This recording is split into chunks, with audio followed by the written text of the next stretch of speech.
Hello friend, आज एक बार फिर आप लोगों के लिए अकाउंटेंसी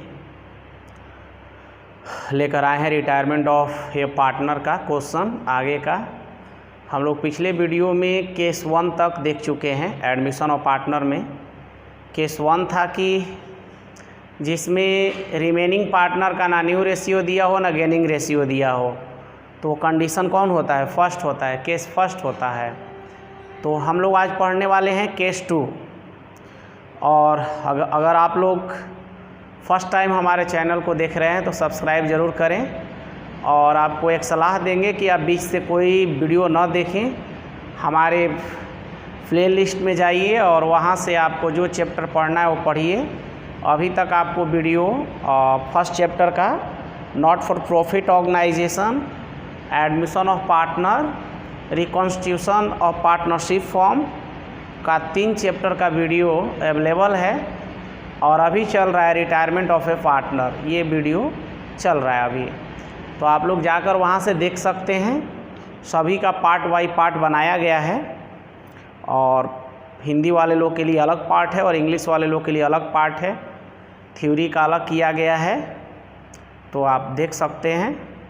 और जो समझ में ना आए आप लोग कॉल कर लें, बेहतर होगा, या व्हाट्सएप पर मैसेज कर लें और व्हाट्सएप के मैसेज का वेट करें।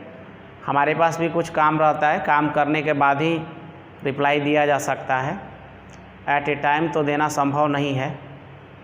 और एक सूचना दे दें कि अगर आपके पास अगल बगल 11th पढ़ने के इच्छुक हो बच्चे, आने के लिए यहाँ पर इच्छुक हो, तो उनको कांटेक्ट कराइए और नंबर दे दीजिए।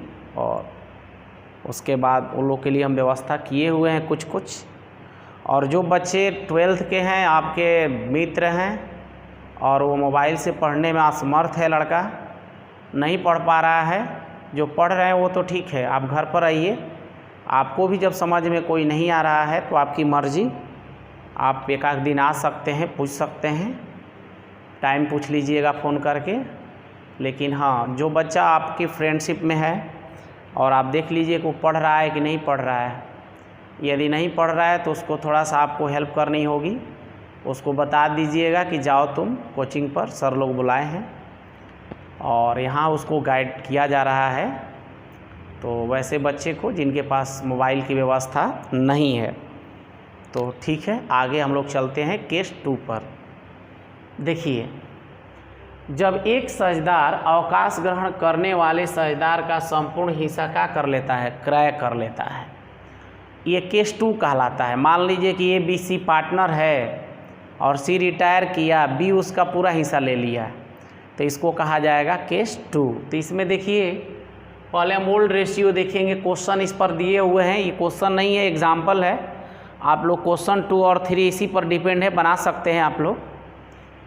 पी, क्यू और आर साझेदार है और 3:1 के अनुपात में लाभ हानि बांटते हैं। आर अवकाश ग्रहण करता है और अपना हिस्सा क्यू को बेच देता है। अब यहाँ पर आपको ये सर, आप तो कह रहे हैं कि प्राप्त करता है, नहीं, प्राप्त करता है चाहे बेच देता है, वो दोनों बात एक ही हुआ। तो ये केस 2 पर डिपेंड क्वेश्चन है। तो सबसे पहले हम लोग लिखेंगे ओल्ड प्रॉफिट शेयरिंग रेशियो दिया है 3:1, पी, क्यू और आर रिटायर हो रहा है और अपना संपूर्ण हिस्सा किसको दे दे रहा है? वो दे दे रहा है संपूर्ण हिस्सा आपको। साफ बोला है कि आर अवकाश ग्रहण करता है और अपना हिस्सा क्यू को बेच देता है, यानी क्यू ले लेता है। तो लिख सकते हैं कि R share received by Q. तो यहाँ पर आप लिख सकते हैं कि new ratio of remaining partner तो रिमेनिंग पार्टनर आप समझ सकते हैं कौन कौन होंगे, P और Q, क्योंकि R तो रिटायर कर गया। तो यहाँ पर P और क्या हो गया, Q। तो P का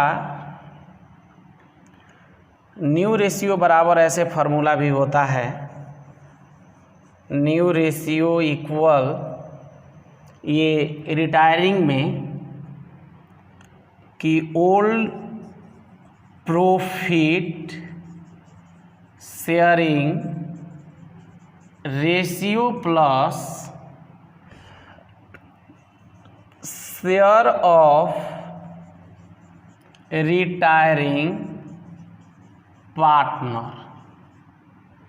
रिटायरिंग, जैसे कि अगर न्यू रेशियो हम रिमेनिंग पार्टनर का निकालने चलेंगे तो ओल्ड प्रॉफिट शेयरिंग रेशियो उनका प्लस में जो रिटायरिंग पार्टनर से शेयर लिए हैं वो हिस्सा, दोनों को क्या कर देंगे, ऐड कर देंगे। तो हम किसका किसका निकालेंगे, P और Q का। तो P का ओल्ड रेशियो है 3/6 और 2/6। भले रिटायर कर रहा है लेकिन जब रेशियो लिखाएगा तो तीनों को जोड़ कर लिखा जाएगा। और माइनस नहीं प्लस करेंगे तो आपको पता है कि R केवल किसको दिया है, Q को दिया है। तो R का हिस्सा बनता है 1/6, तो 1/6 यहाँ पर जोड़ देंगे। एलसीएम 6, 2 + 1 यानी 3/6, और ये 3/6 ही रह गया, ये चेंज नहीं हुआ क्योंकि इसको मिला उला नहीं था। यानी आप कह सकते हैं new ratio of remaining partner 3/3 या इसको आप 1/1 भी कह सकते हैं। तो ये आपका रहा केस। देखिए अब क्वेश्चन केस 3 पर बनाएंगे हम लोग कि जब शेष साझेदार अवकाश ग्रहण करने वाले साझेदार के हिस्सा को किसी विशेष अनुपात में खरीदते हैं। विशेष अनुपात का मतलब होता है कि मान लीजिए कि ABC पार्टनर है, C रिटायर कर गया, तो C के हिस्सा को A और B बराबर बराबर ले रहे हैं, या 2:1 के अनुपात में ले रहे हैं, या 2:3 के अनुपात में ले रहे हैं। तो ये कहलाएगा आपको केस 3 न्यू रेशियो निकालने के लिए। तो सबसे पहले हम लोग लिखेंगे old profit sharing ratio equal, इस क्वेश्चन में देख लीजिए A, B और C लाभ हानि को 5-4-3 के अनुपात में बांटते हुए एक फर्म में साझेदार थे। B ने अवकाश ग्रहण किया था तथा उसका हिस्सा A तथा C में बराबर बराबर बांट दिया गया। A तथा C का नया लाभ विभाजन अनुपात ज्ञात कीजिए। देखिए तो ओल्ड रेशियो दिया है 5-4-3, नाम है इन लोग का A, B, C। रिटायर कौन हुआ है तो B, और उसके हिस्सा को ये लोग कैसे ले रहे हैं, बराबर, इक्वली। तो लिखेंगे B share 4/12, B share 4/12 and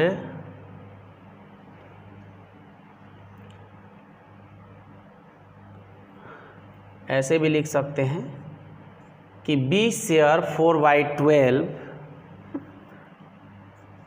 received by A and C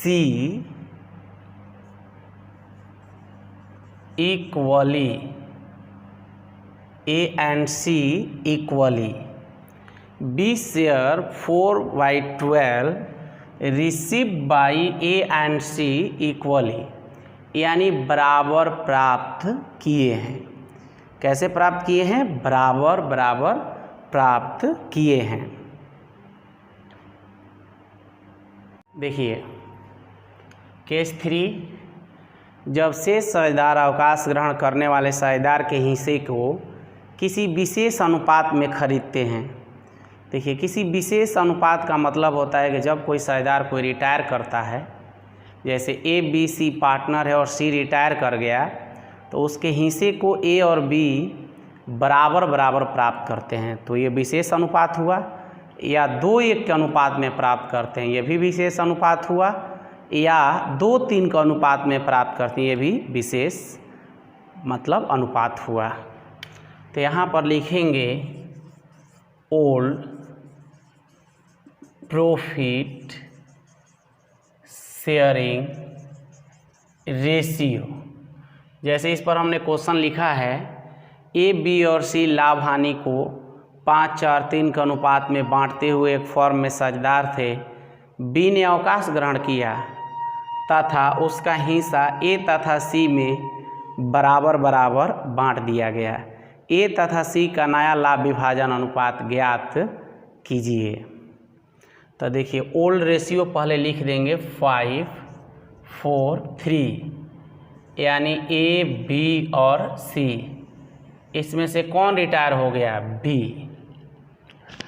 कौन रिटायर हो गया? बी रिटायर हो गया। तो यहाँ पर लिखेंगे B share 4/12 A and C received by equally। Receive कैसे कर रहे हैं? इक्वली कर रहे हैं। तो यहाँ पर लिख सकते हैं अपने भाषा में कि share of A in B, A का शेयर बी में कितना हुआ? तो बी का शेयर है 4/12। इक्वली का मतलब हुआ बराबर बराबर। जब दो पार्टी है तो 1/2। दो पार्टी का मतलब होता है 1/2। तो 1/2 कर, अगर मान लीजिए आपको क्वेश्चन में मिलेगा कि 2:1 के अनुपात में ले रहे हैं। किस अनुपात में ले रहे हैं भाई? 2:1 के अनुपात में। तो यहाँ पर गुना हो जाता 2/3 और दूसरा साझेदार के हो जाएगा 1/3। तो आप लोग समझ गए होंगे, लेकिन इस क्वेश्चन में इक्वली की बात कर रहा है तो 1/2 होगा, 4/24। और बात करें हम लोग share of C in B, तो देखिए इसका भी 4/12 और 1/2 होगा, यानी 4 का होगा 24। तब आप लिख सकते हैं कि new ratio of remaining partner. तो कौन कौन है भाई रिमेनिंग? ए और सी। आपको पिछले क्वेश्चन में बताया कि न्यू रेशियो बराबर क्या होता है, तो ओल्ड रेशियो प्लस में शेयर ऑफ रिटायरिंग पार्टनर। तो देखिए यहाँ पर ए का ओल्ड रेशियो अगर देखा जाए तो 5 हो जाएगा, तीनों को जोड़ देंगे 12 हो जाएगा, और सी का हो जाएगा 3/12। ले आकर यहाँ पर ऐड कर दीजिए 4/24, 4/24। एलसीएम लीजिएगा तो 24 होगा, और 12 दूनी 24, तो ये 10 प्लस 4 यानी 14/24 हो गया। और ये 24, तो 12 दूनी 24, तो 6 प्लस 4 यानी 10/24। यानी आप कह सकते हैं कि जो न्यू रेशियो आया 14:10 आया, या 7:5। अब इससे छोटा नहीं हो सकता, इसे छोटा करेंगे तो पॉइंट में जाएगा। तो नियम यही होता है कि कोई एक अंक से घटाया जाए दोनों रेशियो को।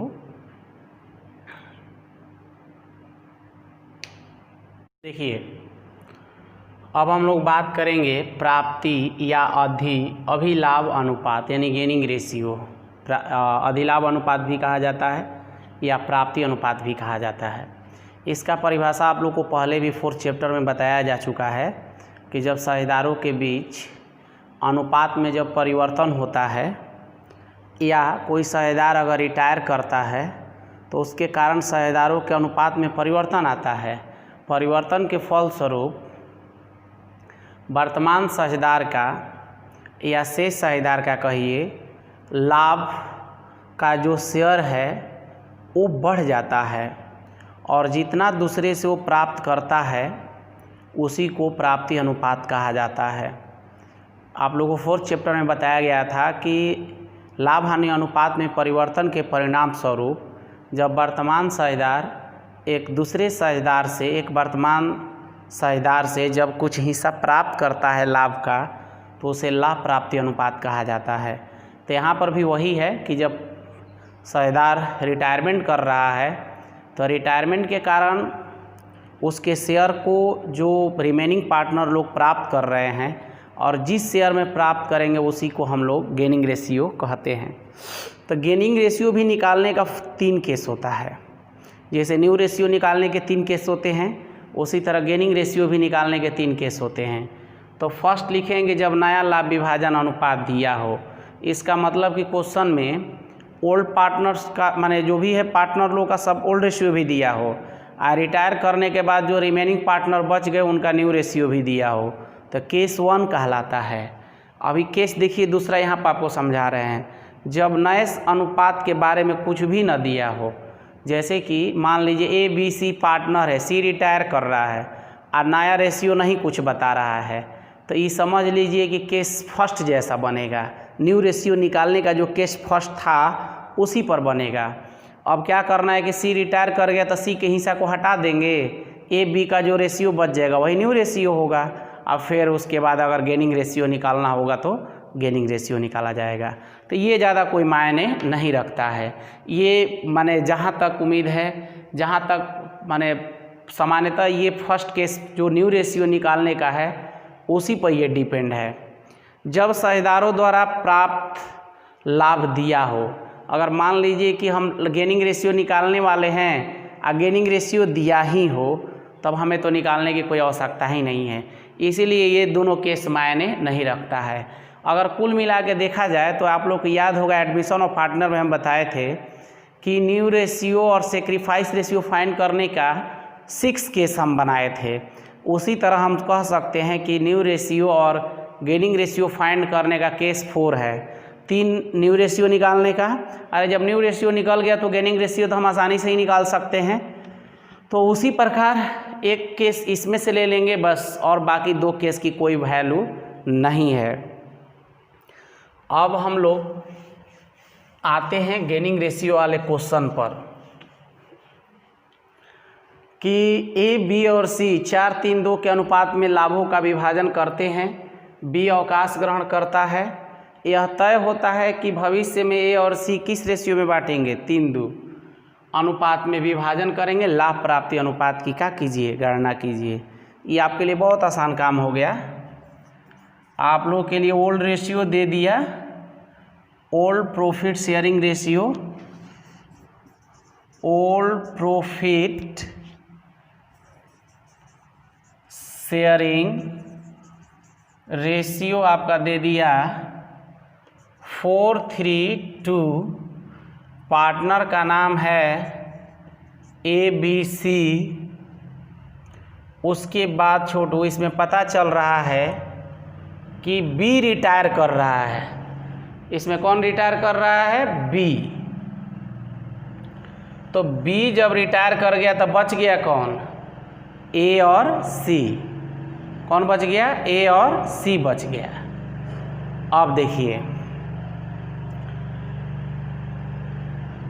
आपको B रिटायर कर गया, अब बचा कौन, A और C। अब देखिए ध्यान दीजिएगा आप लोग, कि जब ओल्ड प्रॉफिट शेयरिंग रेशियो में दे दिया, अब दे दिया कि new profit sharing ratio, new profit sharing ratio of remaining partner. तो रेशियो दे दिया आपका क्या, 3 और 2। तो आप आसानी से क्या निकाल सकते हैं, गेनिंग रेशियो। गेनिंग रेशियो बराबर पता है आपको, new ratio minus old ratio. निकालना किसका है, ए और सी का। निकालना किसका है, ए और सी का। देखिए ए और सी का हम लोग निकालेंगे। तो ए का न्यू रेशियो है 3/5 और 2/5 माइनस 4/9 और इसका 2/9। अगर एलसीएम लेंगे तो हम 45 होगा, 27 माइनस 20 यानी 7/45।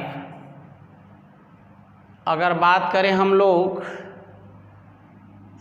45, इसका भी होगा 18 माइनस 10, 8/45। यानी हम कह सकते हैं कि 7 और 8 आया। हमारा गेनिंग रेशियो क्या आया भाई, 7 और 8 आया। देखिए क्वेश्चन नंबर 9 का बी, ए, बी तथा सी लाभ हानि को 2/6, 1/6 तथा 1/6 के अनुपात में बांटते थे। ए ने अवकाश ग्रहण किया तथा अपने हिस्से की 2/3 भाग बी के पक्ष में तथा शेष सी के पक्ष में त्याग किया। नया अनुपात तथा लाभ प्राप्ति अनुपात की गणना कीजिए। सबसे पहले ओल्ड प्रॉफिट शेयरिंग रेशियो दिया है हमारे पास 2/6, 1/2, 1/6। अगर ओल्ड रेशियो रिटायरमेंट पार्टनर में अगर भिन्न में दिया हो तो उसे संपूर्ण बना लेना चाहिए। एलसीएम 6 हो गया, 2, 3, 1। यानी आप कह सकते हैं कि 2, 3, 1 है। नाम मिलो का ए, बी और क्या है, सी है। कौन भाई रिटायर कर गया इसमें से, तो ए रिटायर किया है और ए अपना शेयर 2/3 भाग बी को दिया है और शेष जो बच गया वो सी को दिया है। तो समझ लीजिए कि 2/3 उसका हिस्सा बन कितना रहा है, तो 2 अगर देखा जाए तो उसका हिस्सा बनेगा 2/6 बनेगा, 2/6। तो सोचिए कि 2/3 दे दिया किसको, बी को, अपने हिस्से का। इसका मतलब कि 3 में से 2 हिस्सा उसको दे दिया, तो एक ही हिस्सा ना बचा, तो किसको देगा, सी को दे रहा है। तो अब यहीं पर लिखेंगे हम लोग A share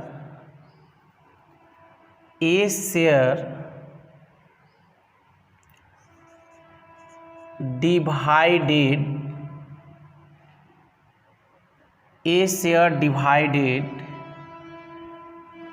A share will be divided between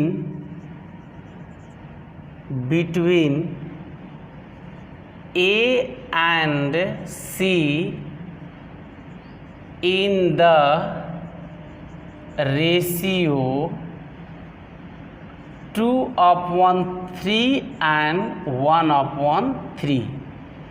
ये देखिए दिया नहीं है 1/3, हमने अपने से क्रिएट किया। हम देखें कि जब 2/3 ओ ले लिया, बी ले लिया, तो 2/3 का मतलब हुआ कि 3 में से 2 ही हिस्सा, तो बचा कितना, एक ही हिस्सा ना बचा, तो एक हिस्सा कौन लेगा, सी लेगा। तो वही लिखे कि A share will be divided between A and C in the ratio 2/3 and 1/3। मैंने 2/3 1/3 में क्या कर लिया लोग, डिवाइड कर लिया। तो अब लिखेंगे शेयर ऑफ ए एंड सी नहीं होगा, ये तो ए का शेयर बी एंड सी होगा, यहाँ पर बी एंड सी होगा। तो शेयर ऑफ बी इन ए, तो देखिए ए का हिस्सा बन कितना रहा है, 2/6, गुना कर दीजिए 2/3, यानी 4/18 हो जाएगा।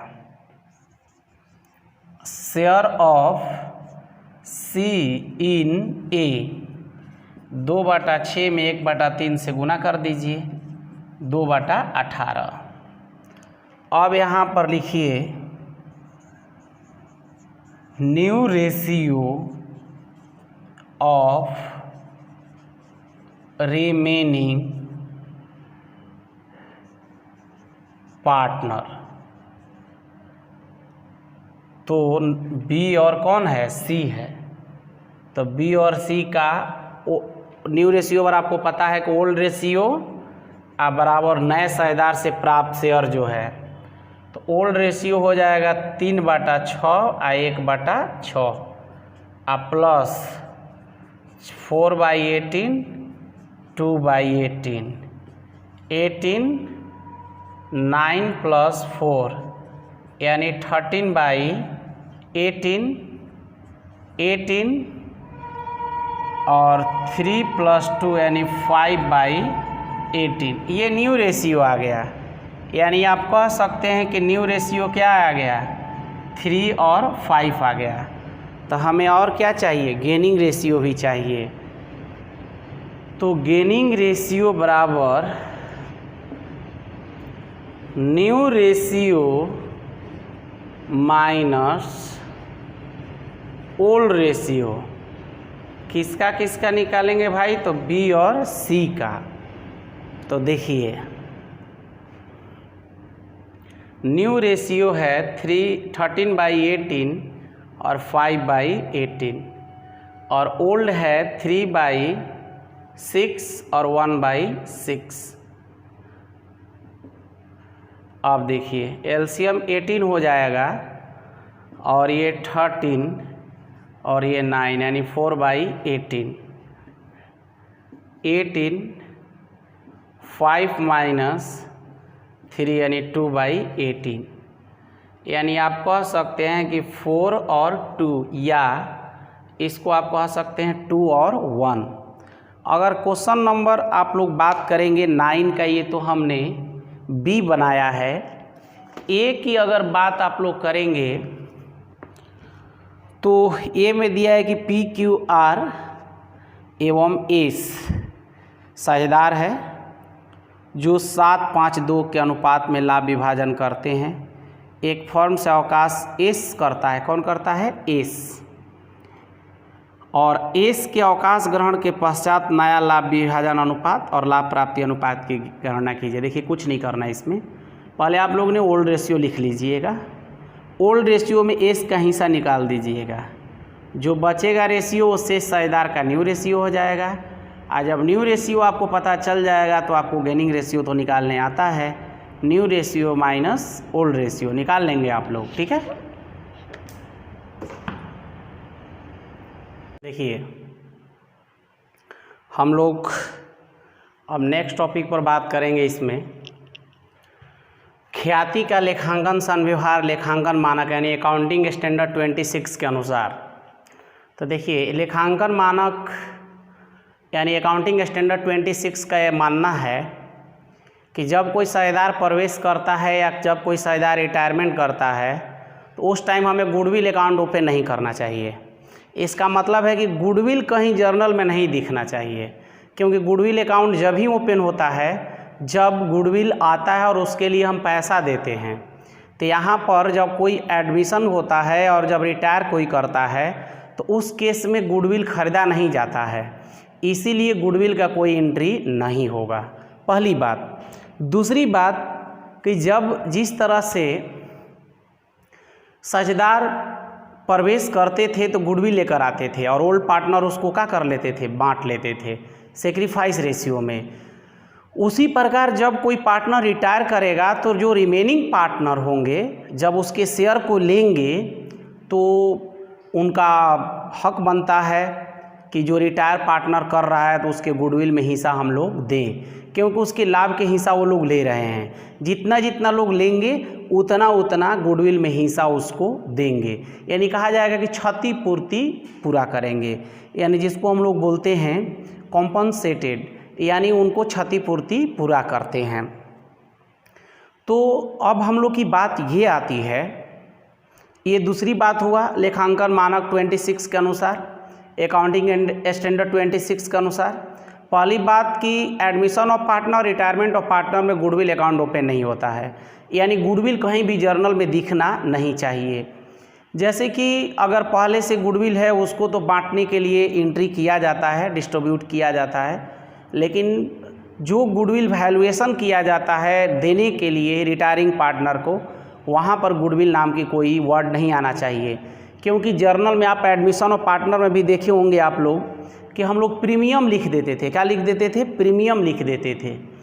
तो उसी प्रकार इसमें भी वो काम हम नहीं करेंगे, माने गुडविल के पार्टनर कैपिटल से हम लोग एडजस्टमेंट करेंगे। अगर आगे की बात अगर हम लोग करें तो देखिए, गुडविल कहता है कि एक कंडीशन होता है कि गुडविल पहले से बुक में अवेलेबल नहीं है, और एक कहता है कि गुडविल पहले से क्या है, अवेलेबल है। दो बातें हैं, एक गुडविल अवेलेबल है मतलब गुडविल पहले से है, और एक कहता है कि नहीं है। तो है ना, तो जैसे एडमिशन ऑफ पार्टनर में आप लोग करते थे कि पहले से जब थे तो उसको ओल्ड पार्टनर में डिस्ट्रीब्यूट कर देते थे, तो इसमें भी ऑल पार्टनर में डिस्ट्रीब्यूट कर दिया जाएगा। लेकिन जो क्षतिपूर्ति को पूरा करने के लिए जो जर्नल इसमें होगा गुडविल के लिए, वो remaining partner capital to retiring partner, remaining to retiring, remaining मतलब जो बच गए, जो रिटायर नहीं हुए, और रिटायरिंग का मतलब जो रिटायर हो गए, तो उसी को बोलेंगे हम लोग remaining partner capital to retiring partner capital account. उसके लिए नरेशन आप लोग क्या लिखेंगे, तो being retiring partner share of goodwill adjusted with the gaining partner, माने जो भी गेनिंग पार्टनर होगा उसका नेम लिखा जाएगा। ठीक है, तो इस पर हम क्वेश्चन लेते हैं। क्वेश्चन नंबर ये 10 का ये है, ए, बी और सी साझेदार है जो लाभों को 2, 3, 4 के अनुपात में क्या करते हैं, बांटते हैं। क्या ओल्ड रेशियो है, 2, 3, 4। सी अवकाश ग्रहण करता है और इस उद्देश्य हेतु ख्याति का मूल्यांकन 45,000 पर किया गया। आवश्यक जर्नल प्रविष्टियाँ कीजिए। देखिए, सबसे पहले हमें क्या करना चाहिए कि गेनिंग रेशियो पता करना चाहिए। क्या करना चाहिए, गेनिंग रेशियो, क्योंकि ये जो गुडविल का वैल्यूएशन हुआ है वो इसीलिए हुआ है ताकि गेनिंग पार्टनर रिटायरिंग पार्टनर को, रिमेनिंग पार्टनर रिटायरिंग पार्टनर को ख्याति में शेयर क्या कर सकें, दे सकें, उनको क्या कर सकें, दे सकें। तो देखिए, सबसे पहले हम लोग बात करते हैं old profit sharing ratio. Old profit sharing ratio 2:3:4 है, और आपको पता है कि इसमें न्यू रेशियो नहीं दिया है, तो ये केस 1 पर है। तो केस 1 में हम करते क्या है कि जो रिटायर किया उसके हिस्सा को हटा देते हैं, यानी हम कह सकते हैं कि new ratio of remaining partner 2:3, remaining partner का न्यू रेशियो का हुआ 2:3। एक बात ये भी बता दें आपको कि जब आप देखिए कि केस फर्स्ट पर न्यू रेशियो निकाल रहे हैं तो उसमें गेनिंग रेशियो न्यू रेशियो के बराबर होता है। जो गेनिंग रेशियो होता है वो न्यू रेशियो के बराबर होता है। तो आप लिख सकते हैं कि this case old new ratio equal gaining ratio. New ratio equal gaining ratio, यानी जो आपका न्यू रेशियो है वही गेनिंग रेशियो है। अब देखिए यहाँ पर लिखेंगे कि टोटल गुडविल ऑफ फॉर 45 दिया है, शेयर ऑफ सी 45 में उसका हिस्सा यहाँ से देखेंगे 23549 यानी 4/9 यानी 20,000 हो गया। क्या हो गया? 20,000 हो गया। अब हम लोग लिखेंगे कि this will be compensated by A and B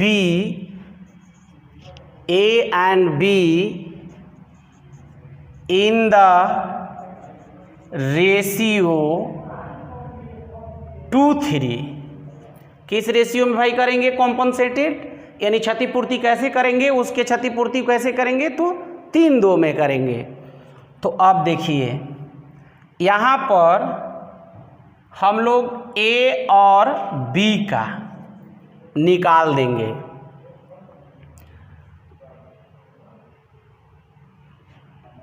20,000 में 2/5 और 3/5 यानी 8,000 और इसका हो जाएगा 12,000। तो देखिए एंट्री क्या होता है, remaining partner capital to retiring partner. तो देखिए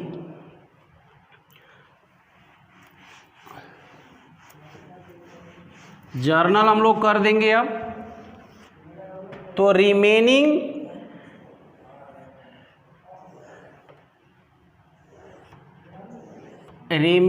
partner capital account debit to retiring partner. तो रिमेनिंग कौन कौन है भाई, तो अभी पता चला ए और बी। तो लिखेंगे A capital account debit, B capital account debit to C capital account. तो देखिए इनका आया था 8 और इनका आया था 12 और इनको टोटल कितना देना था 20। आप लिख सकते हैं being A and B share of goodwill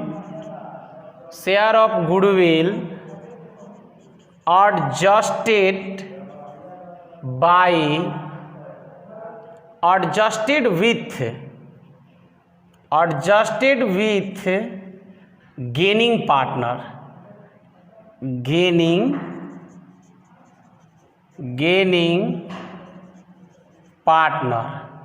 यानी गेनिंग पार्टनर कौन कौन है भाई, एक मिनट यहाँ पर होगा सी, सिर्फ होगा being C share of goodwill adjusted with gaining partner A and B.